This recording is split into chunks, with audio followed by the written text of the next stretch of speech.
Selamat malam Pak Hengki dan teman-teman semuanya. Kami dari kelompok 9 akan mempresentasikan materi mengenai penggunaan informasi akuntansi bertanggungjawaban dalam penilaian kinerja. Sebelumnya saya akan memperkenalkan diri terlebih dahulu. Perkenalkan, nama saya Kerilai dan beberapa teman saya yaitu Kevin, Melianti, Oktalinda, Richie dan juga Yogi. Oke, kita langsung saja ke materi yang pertama yaitu definisi penilaian kinerja. Jadi, penilaian kinerja adalah penentuan secara periodik efektivitas operasional suatu organisasi, bagian organisasi, dan karyawannya berdasarkan sasaran, standar, dan kriteria yang telah ditetapkan sebelumnya. Penilaian kinerja merupakan penilaian atas perilaku manusia dalam melaksanakan perannya di suatu organisasi.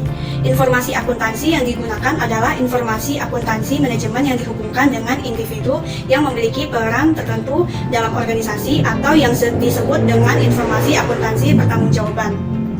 Tujuan dari penilaian kinerja sendiri adalah untuk memotivasi karyawan dalam mencapai sasaran organisasi dan dalam mematuhi standar perilaku yang telah ditetapkan sebelumnya agar membuahkan tindakan dan hasil yang diinginkan. Selanjutnya adalah manfaat penilaian kinerja. Yang pertama, pengelolaan organisasi secara efektif dan efisien melalui pemotivasian karyawan secara maksimum. Dalam pengelolaan perusahaan, manajemen membuat perencanaan dan melaksanakan rencana tersebut membutuhkan sumber daya manusia yang efisien dan pengendalian efektif. Bisa dilakukan dengan memaksimisasi motivasi karyawan, yang dimana dalam mencapai sasaran perusahaan inilah yang merupakan tujuan pokok penilaian kinerja. Peneliti motivasi mengembangkan teori ekspektansi teori sebagai alat memprediksi motivasi dan kinerja. Menurut teori tersebut, perilaku seseorang dipengaruhi probabilitas yang dilekatkan orang terhadap hubungan berikut ini.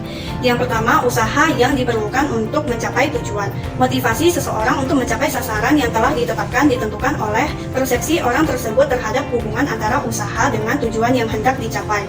Yang kedua, kinerja dan penghargaan. Motivasi orang untuk berusaha mencapai sasaran akan tinggi jika orang tersebut merasakan akan ada penghargaan atas kinerjanya yang baik. Yang ketiga, penghargaan yang memuaskan tujuan pribadi. Untuk dapat memotivasi individu, penghargaan harus dirasakan adil oleh individu tersebut. Manfaat yang kedua yaitu membantu pengambilan keputusan yang bersangkutan dengan karyawan.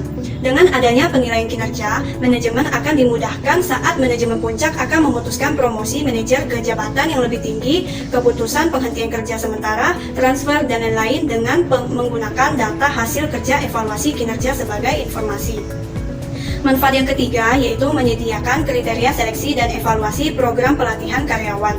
Jika manajemen perusahaan tidak mengenal kekuatan dan kelemahan karyawan, sulit bagi manajemen untuk mengevaluasi dan memiliki program pelatihan karyawan yang sesuai dengan kebutuhan karyawan.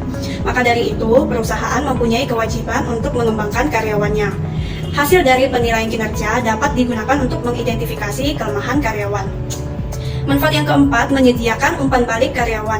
Manajemen puncak memperoleh umpan balik mengenai pelaksanaan wewenang dan penggunaan sumber daya dalam pelaksanaan wewenang yang dilakukan oleh manajemen bawah. Manajemen puncak memberikan penilaian terhadap kinerja manajemen bawah. Di lain pihak, penilaian kinerja ini memberikan umpan balik bagi manajemen bawah mengenai bagaimana manajemen puncak menilai kinerja mereka. Manfaat yang kelima, menyediakan suatu dasar bagi distribusi penghargaan. Penghargaan dibagi menjadi dua, yaitu penghargaan intrinsik dan penghargaan ekstrinsik. Penghargaan intrinsik merupakan rasa puas diri seseorang yang telah menyelesaikan pekerjaannya dengan baik. Penghargaan ekstrinsik terdiri dari kompensasi yang diberikan kepada karyawan baik yang berupa kompensasi langsung, tidak langsung maupun berupa kompensasi non-keuangan. Contoh kompensasi langsung adalah berupa gaji atau upah pokok. Contoh dari penghargaan tidak langsung adalah asuransi hari tua, sedangkan contoh penghargaan non-keuangan seperti ruang kerja yang memiliki lokasi istimewa. Selanjutnya ada tahap penilaian kinerja. Penilaian kinerja dilaksanakan dalam dua tahap utama yaitu tahap persiapan dan tahap penilaian. Tahap persiapan terdiri dari 3 tahap rinci. Yang pertama, penentuan daerah pertanggungjawaban dan manajer yang bertanggung jawab. Yang kedua, penetapan kriteria yang dipakai untuk mengukur kinerja. Yang ketiga, pengukuran kinerja sesungguhnya. Tahap penilaian terdiri dari 3 tahap rinci yaitu yang pertama, pembandingan kinerja sesungguhnya dengan sasaran yang telah ditetapkan sebelumnya. Yang kedua, penentuan penyebab timbulnya penyimpangan kinerja sesungguhnya dari yang ditetapkan dalam standar. Yang ketiga, penegakan perilaku yang diinginkan dan tindakan yang digunakan untuk mencegah perilaku yang tidak diinginkan.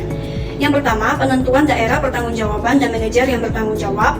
Yang pertama harus dilakukan adalah menetapkan dengan jelas daerah pertanggungjawaban yang menjadi wewenangnya, yang mana ia diberi wewenang untuk mempengaruhi secara signifikan berbagai variabel yang menentukan pencapaian sasaran yang telah ditetapkan. Di sini diuraikan 3 hal yang berkaitan dengan penentuan daerah pertanggungjawaban dan manajer yang bertanggung jawab. Yang pertama, kriteria penetapan tanggung jawab. Yang kedua, tipe pusat pertanggungjawaban. Yang ketiga, karakteristik pusat pertanggungjawaban. Selanjutnya akan dilanjutkan teman saya. Yang pertama, kriteria penetapan tanggung jawab.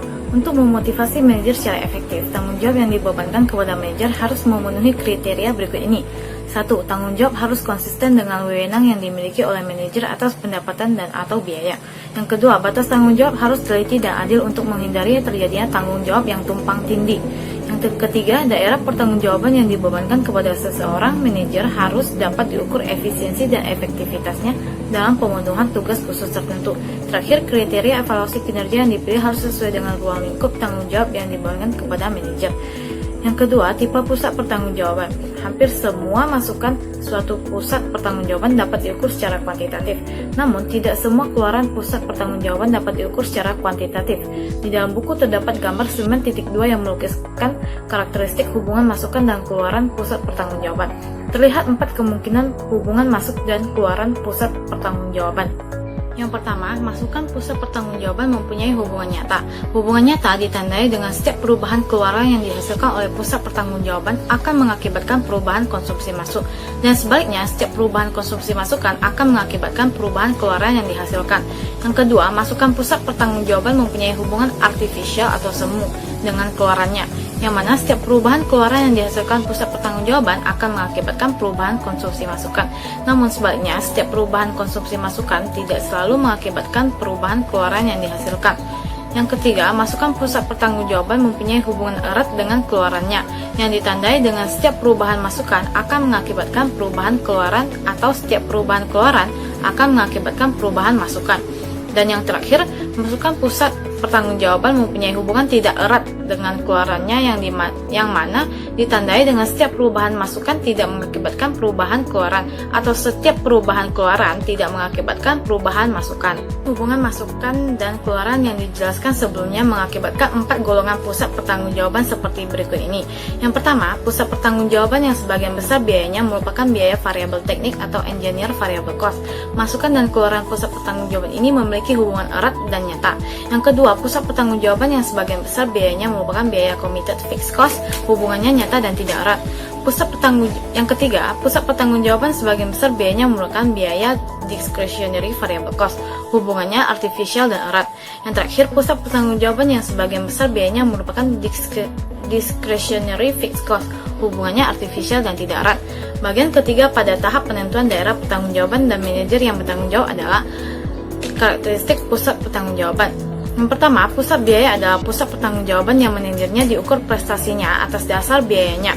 Dalam pusat biaya, keluaran tidak perlu diukur dalam wujud pendapatan. Hal ini disebabkan karena kemungkinan keluaran pusat biaya tersebut tidak dapat diukur secara kuantitatif atau kemungkinan manajer pusat biaya tersebut tidak dapat bertanggung jawab atas keluaran pusat biaya tersebut. Kemudian yang nomor 2, pusat pendapatan adalah pusat pertanggungjawaban yang manajernya diberi wewenang untuk mengendalikan pendapatan pusat pertanggungjawaban tersebut. Manajer pusat pendapatan diukur kinerjanya dari pendapatan yang diperoleh pusat pertanggungjawabannya dan tidak dimintai pertanggungjawaban mengenai masukannya, karena dia tidak dapat mempengaruhi pemakaian masukan tersebut. Yang ketiga, pusat laba adalah pusat pertanggungjawaban yang manajernya diberi wewenang untuk mengendalikan pendapatan dan biaya pusat pertanggungjawaban tersebut. Manajer pusat laba diukur kinerjanya dari selisih antara pendapatan dengan biaya yang dikeluarkan untuk memperoleh pendapatan tersebut. Yang terakhir, pusat investasi yang adalah pusat laba yang manajernya diukur prestasinya dengan menghubungkan laba yang diperoleh pusat pertanggungjawaban tersebut dengan investasi yang bersangkutan. Ukuran prestasi manajer pusat investasi dapat berupa rasio antara laba dengan investasi yang digunakan untuk memperoleh laba tersebut. Tahap kedua pada tahap persiapan adalah penetapan kriteria kinerja bagi setiap pusat pertanggungjawaban. Dalam menetapkan kriteria kinerja manajer, ada beberapa faktor yang perlu dipertimbangkan.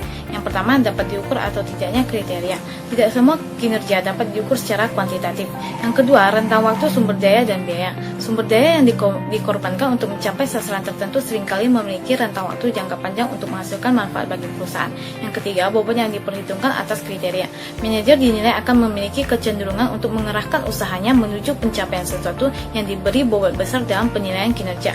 Yang terakhir, tipe kriteria yang digunakan dan aspek perilaku yang ditimbulkan. Tahap ketiga, pengukuran kinerja sesungguhnya. Langkah berikutnya dalam penilaian kinerja adalah pengukuran hasil sesungguhnya, bagian atau aktivitas yang menjadi daerah wewenang manajer tersebut. Meskipun pengukuran kinerja tampaknya objektif, bersifat repetitif dan merupakan kegiatan yang rutin, namun pengukuran kinerja itu sendiri seringkali memicu timbulnya perilaku yang tidak semestinya. Perilaku yang tidak semestinya tetapi seringkali muncul dalam pengukuran kinerja. Pertama, perataan atau smoothing. Perataan meliputi semua kegiatan yang digunakan oleh manajer untuk mempengaruhi arus data dengan cara mempercepat atau menunda pesan yang disampaikan kepada manajer atasannya. Dua, pencondongan atau biasing. Metode manipulasi data yang digunakan oleh manajer dengan memilih pesan di antara berbagai rangkaian pesan yang mungkin dihasilkan yang kemungkinan menghasilkan gambaran yang paling menguntungkan bagi kinerja manajer tersebut. Ketiga, permainan atau gaming. Permainan adalah perilaku pengirim pesan yang bertindak untuk menyebabkan pesan yang diinginkan yang seharusnya dikirimkan. Keempat, penonjolan dan tindakan melanggar aturan. Penonjolan terjadi dengan cara menonjolkan pesan yang menguntungkan diri pengirim pesan dan menyembunyikan pesan yang tidak menguntungkannya. Pertama, pembandingan kinerja sesungguhnya dengan sasaran yang telah ditetapkan sebelumnya dan pelaporan dengan segera hasilnya. Laporan kinerja harus memenuhi persyaratan berikut ini untuk menghasilkan perilaku yang fungsional. Pertama, laporan kinerja untuk manajer tingkat bawah harus berisi informasi yang rinci, dan laporan kinerja untuk manajer tingkat di atasnya harus berisi informasi yang lebih ringkas. Semakin tinggi jenjang manajer, semakin ringkas isi laporan kinerjanya. Kedua, laporan kinerja berisi untuk terkendalikan dan unsur tidak terkendalikan yang disajikan secara terpisah, sehingga manajer yang bertanggung jawab atas kinerja dapat dimintai pertanggungjawaban atas unsur-unsur yang dikendalikan olehnya. Ketiga, laporan kinerja harus mencakup penyimpangan, baik yang menguntungkan maupun yang merugikan. 4. Laporan kinerja sebaiknya diterbitkan paling tidak sebulan sekali. Penerbitan kurang dari periode 1 bulan dapat dilakukan dalam keadaan khusus. Kelima, laporan kinerja harus disesuaikan dengan kebutuhan dan pengalaman pemakai. 6. Penyajian laporan kinerja sebaiknya memperhatikan kemampuan penerima dalam memahami laporan tersebut. Contohnya, bagian dan grafik lebih mudah dipahami dibandingkan dengan uraian yang menggunakan kata-kata. 2. Penentuan penyebab operasional dan keperilakuan penyimpangan yang merugikan. Penyimpangan kinerja sesungguhnya dari sasaran yang ditetapkan perlu dianalisis untuk menentukan penyebab terjadinya penyimpangan tersebut dan dapat direncanakan tindakan untuk mengatasinya. Baik penyimpangan yang merugikan maupun yang menguntungkan memerlukan analisis dari manajemen. Penyimpangan dapat digunakan untuk mengidentifikasi dan memberikan penghargaan terhadap kinerja dan untuk menunjukkan realistik atau tidaknya sasaran yang ditetapkan. Masalah yang kemungkinan timbul dalam menentukan penyebab penyimpangan adalah manajer dan bawahannya tidak bekerja sama dalam penyelidikan. Nah, untuk membentuk perilaku yang fungsional dalam proses penentuan penyebab penyimpangan harus diselenggarakan rapat untuk berbagai jenjang manajer. Ketiga, penegakan perilaku dan tindakan yang diinginkan untuk mencegah terulangnya perilaku yang tidak diinginkan. Tahap akhir penilaian kinerja adalah tindakan koreksi untuk menegakkan perilaku yang diinginkan dan mencegah terulangnya perilaku yang tidak diinginkan. Hasil di masa yang akan datang dapat dipengaruhi oleh penegakan perilaku yang diinginkan melalui sistem penghargaan yang didasarkan atas kinerja. Motivasi dapat bersifat ex ante sebelum sesuatu terjadi atau yang didasarkan atas harapan untuk menerima penghargaan. Kedua, ex post sesudah sesuatu terjadi atau yang didasarkan atas penghargaan yang diberikan untuk memperbaiki kinerja yang lalu. 3. Ukuran kinerja. Terdapat 3 macam ukuran yang dapat digunakan untuk mengukur kinerja secara kuantitatif. Yang pertama, ukuran kriteria tunggal atau single criterion. Ukuran kinerja yang hanya menggunakan satu ukuran untuk menilai kinerja manajer dengan akibat diabaikannya kriteria yang lain. Contohnya, manajer produksi diukur kinerjanya dari tercapainya target kuantitas produk yang dihasilkan, kemungkinan mengabaikan pertimbangan mutu. Yang kedua, ukuran kriteria beragam atau multiple criteria. Ukuran kinerja yang menggunakan berbagai macam ukuran untuk menilai kinerja manajer dan untuk mengatasi kelemahan kriteria tunggal. Tujuan penggunaan kriteria beragam ini adalah agar manajer yang diukur kinerjanya mengarahkan usahanya kepada berbagai kinerja.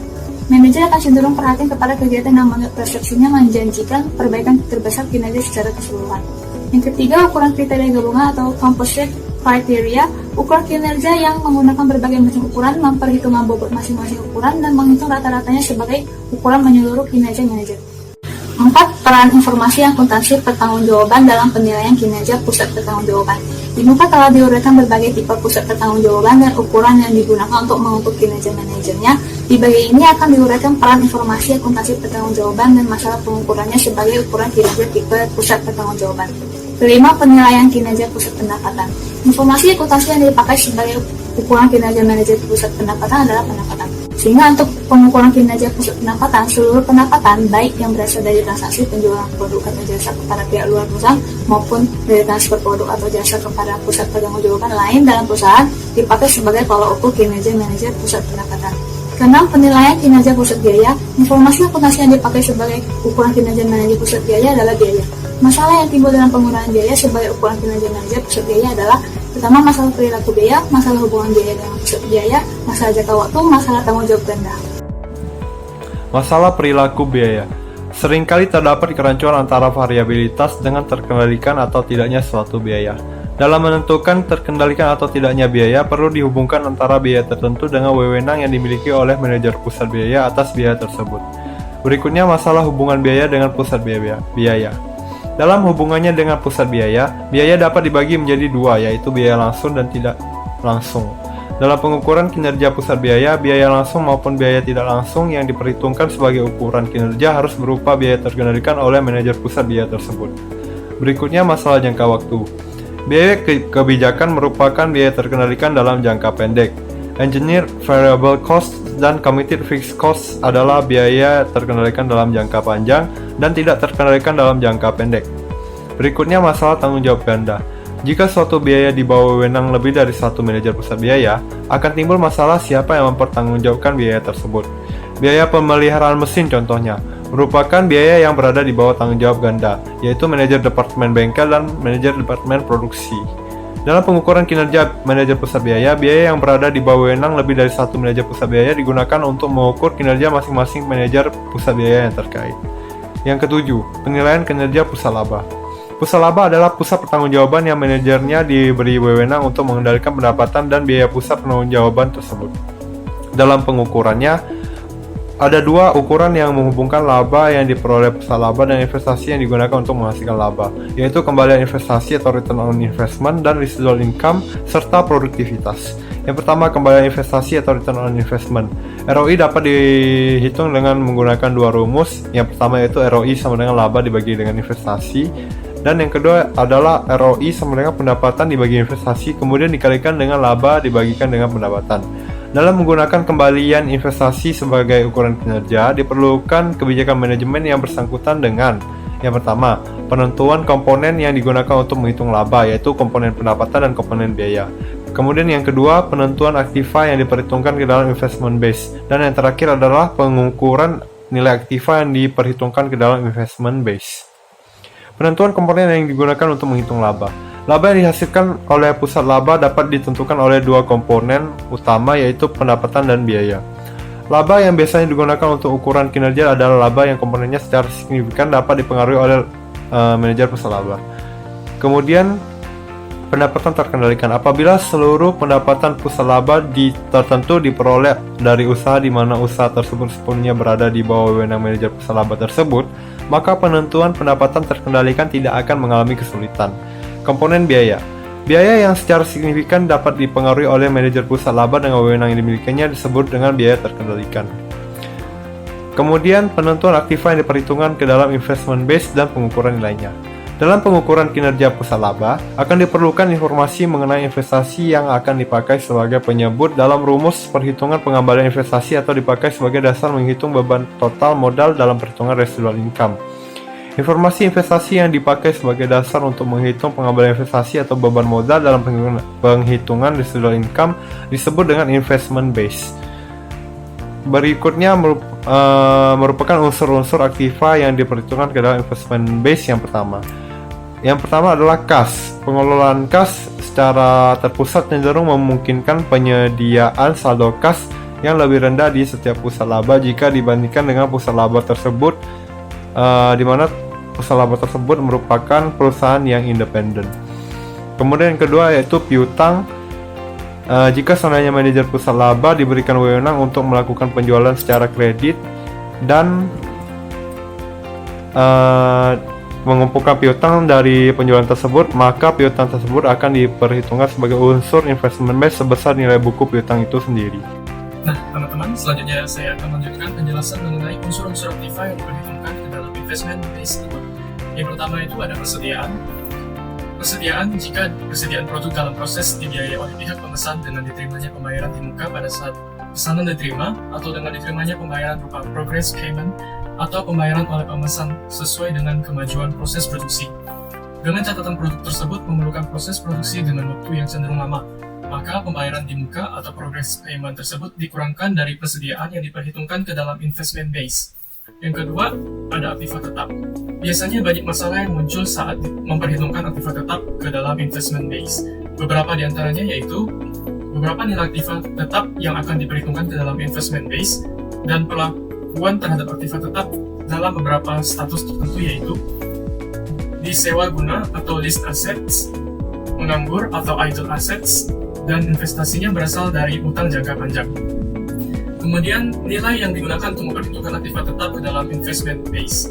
Di dalam akuntansi keuangan, aktiva tetap dicatat sebesar kosnya pada saat pemerolehannya dan didepresiasi selama umur ekonomisnya, sehingga disajikan dalam neraca sebesar nilai bukunya yang merupakan selisih kos dengan akumulasi depresiasi aktiva tetap. Kemudian, mengenai perlakuan terhadap aktiva tetap yang disewa guna usaha atau leased assets. Sewa guna usaha atau leasing merupakan alternatif pembelanjaan aktiva tetap yang memungkinkan suatu divisi tidak memiliki aktiva tetap sebagai komponen aktiva, namun hanya memanfaatkan aktiva tetap milik perusahaan lain yang berusaha dalam bisnis sewa guna usaha atau leasing company dengan membayar biaya sewa guna usaha atau leasing expense. Yang kedua, perlakuan terhadap aktiva tetap yang nganggur atau idle assets. Aktiva tetap yang tidak produktif lagi di suatu pusat laba kemungkinan masih dapat dimanfaatkan secara produktif oleh pusat laba lain untuk memungkinkan pemanfaatan optimum aktiva tetap yang dimiliki oleh perusahaan. Aktiva tetap yang tidak digunakan lagi di suatu pusat laba namun masih produktif apabila dimanfaatkan oleh pusat laba lain dapat ditransfer oleh pusat laba pendahulu dan dapat dikeluarkan dari investment base dalam pengukuran kinerja pusat laba tersebut. Kemudian, perlakuan terhadap aktiva tetap yang investasinya berasal dari utang jangka panjang. Misalnya di dalam perusahaan yang berusaha di bidang pembangunan perumahan dan perkantoran, pusat laba diizinkan untuk menarik utang jangka panjang untuk membiayai usahanya. Dalam pusat laba ini, beban modal untuk aktiva yang berasal dari utang jangka panjang dan untuk aktiva berasal dari kantor pusat diperhitungkan secara terpisah dalam perhitungan residual income. Kemudian kita akan membahas mengenai manfaat pengembalian investasi sebagai pengukur kinerja. Manfaat yang pertama, kembalian investasi mendorong manajer pusat laba menaruh perhatian yang sesama terhadap hubungan antara pendapatan penjualan, biaya, dan investasi. Manfaat yang kedua adalah pengembalian investasi mendorong manajer pusat laba melaksanakan efisiensi biaya. Kemudian manfaat yang ketiga, kembalian investasi mencegah manajer pusat laba melakukan investasi yang berlebihan di dalam pusat laba yang dipimpinnya. Kemudian kita membahas kelemahan pengembalian investasi sebagai pengukur kerja. Yang pertama, pengembalian investasi tidak mendorong manajer pusat laba untuk melakukan investasi dalam proyek yang akan berakibat menurunkan pengembalian investasi pusat laba. Meskipun investasi tersebut berpotensi untuk menaikkan profitabilitas perusahaan secara keseluruhan. Yang kedua, pengembalian investasi mengakibatkan manajer pusat laba memusatkan perhatiannya kepada sasaran jangka pendek dengan mengorbankan sasaran jangka panjang. Yang ketiga, pengembalian investasi sebagai pengukur kinerja pusat laba sangat dipengaruhi oleh metode depresiasi aktiva tetap. Kedua, kita membahas mengenai residual income. Residual income yang dalam bahasa Indonesia diartikan sebagai laba residu seringkali digunakan dalam aktivitas finansial di dalam sebuah usaha atau bisnis. Pengertian residual income itu sendiri adalah laba usaha atau operating income yang mampu dihasilkan oleh pusat investasi di atas penghasilan atau return minimum aset-asetnya. Keunggulan residual income. Residual income memiliki keunggulan dibandingkan dengan kembalian investasi sebagai pengukur kinerja manajer pusat laba. Keunggulan pertama adalah penggunaan residual income sebagai pengukur kinerja pusat laba mengakibatkan semua pusat laba yang sama untuk investasi yang sebanding. Kembalian investasi sebagai pengukur kinerja manajer pusat laba memberikan perangsang yang berbeda-beda untuk investasi. Yang kedua, residual income dapat menggunakan tarif beban modal yang berbeda untuk aktiva yang memiliki risiko yang berbeda. Manajer pusat laba umumnya hanya memusatkan investasinya ke dalam aktiva bertujuan khusus, atau special purpose assets. Mereka umumnya enggan melakukan investasi ke dalam aktiva tetap yang digunakan untuk kepentingan umum atau disebut general purpose assets. Seperti investasi untuk memperbaiki kondisi kerja, mengurangi polusi, atau investasi untuk memenuhi kewajiban sosial yang lain. Selanjutnya kita akan membahas mengenai kekurangan residual income. Yang pertama, seperti halnya dengan kembali investasi, residual income juga hanya mendorong manajer pusat laba memusatkan orientasinya ke tujuan-tujuan jangka pendek, karena laba dan komponen yang digunakan untuk menghitung laba hanya dibatasi oleh periode akuntansi yang tidak lebih dari 1 tahun kalender. Yang kedua, seperti halnya dengan kembali investasi, residual income sebagai pengukur kinerja, jadi dua pusat laba tersebut memiliki rata-rata aktiva yang berbeda. Selanjutnya akan dilanjutkan oleh teman saya. Produktivitas sebagai pengukur kinerja. Apa sih itu produktivitas? Produktivitas berhubungan dengan produksi keluaran secara efisien, terutama ditujukan sebagai hubungan antara keluaran dengan masukan yang digunakan untuk menghasilkan keluaran tersebut. Biasanya kombinasi atau campuran masukan dapat digunakan untuk menghasilkan suatu tingkat keluaran tertentu. Contohnya, untuk menghasilkan sebuah semen, kita harus kombinasi masukan berupa yang pertama itu bahan baku, bahan penolong, tenaga kerja, energi, dan aktiva tetap. Pengukuran produktivitas dilakukan dengan mengukur perubahan produktivitas sehingga dapat dilakukan penilaian terhadap usaha untuk memperbaiki produktivitas tersebut. Produktivitas parsial. Pengukuran produktivitas dapat dilakukan untuk setiap masukan secara terpisah atau secara total untuk keseluruhan masukan yang digunakan untuk menghasilkan keluaran. Produktivitas diukur dalam bentuk rasio antara keluaran dengan masukan, atau disebut rumusnya rasio sama dengan keluaran bagi masukan. Jika keluaran dan masukan digunakan dalam formula tersebut dinyatakan dalam kuantitas fisik, maka rasio produktivitas yang dihasilkan berupa ukuran produktivitas operasional. Jika digunakan keluaran dan masukan dalam rupiah, rasio produktivitas yang dihasilkan berupa ukuran produktivitas keuangan.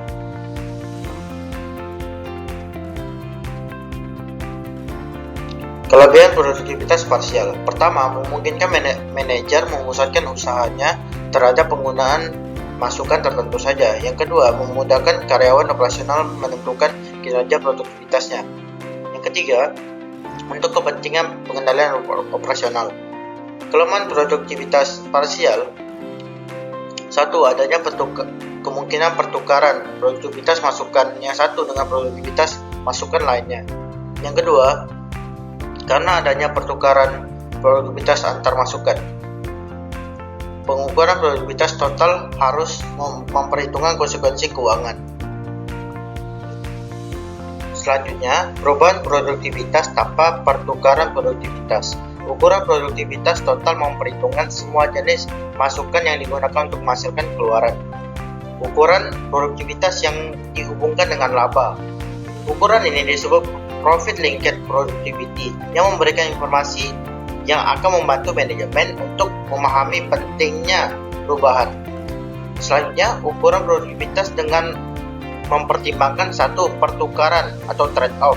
Yang kedua, price recovery component. Ukuran Profit Linked Productivity mencerminkan jumlah perubahan yang terjadi dalam tahun kini dibandingkan dengan tahun dasar yang disebabkan oleh perubahan produktivitas. Aspek perilaku dalam penilaian kinerja dengan menggunakan informasi akuntansi. Yang pertama, hubungan antara struktur organisasi dengan struktur pelaporan keuangan. Perilaku yang tidak semestinya tersebut dapat diatasi dengan merancang secara seksama sistem akuntansi pertanggungjawaban. Reaksi yang negatif terhadap penilaian kinerja biasanya terjadi karena kriteria yang digunakan untuk mengukur kinerja tidak mencerminkan kinerjanya. Yang ketiga, tingkat pemahaman manajemen terhadap informasi akuntansi dan sistem akuntansi. Semakin banyak manajer yang memahami sistem akuntansi, semakin besar kemungkinan sistem penilaian kinerja berfungsi secara efektif.